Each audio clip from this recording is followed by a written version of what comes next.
I visit Dan's address cautiously. The alley leading up to his place was a labyrinthine network of shadows, amplifying the disquiet in my heart.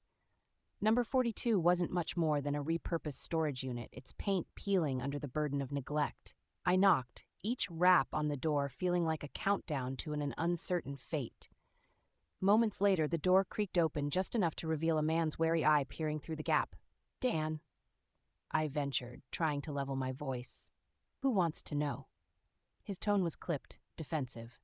"Lydia, I'm looking for Rory." The door opened wider, and I took a cautious step inside.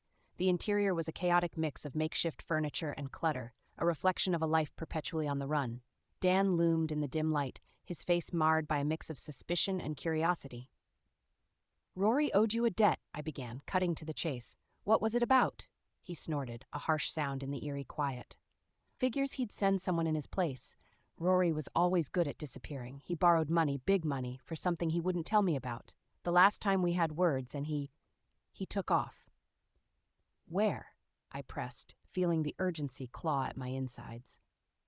"If I knew, I wouldn't be standing here," Dan replied, crossing his arms. "But there was a guy he was mixed up with. Name's Kev. Very dangerous. You find Kev, you might get your answers."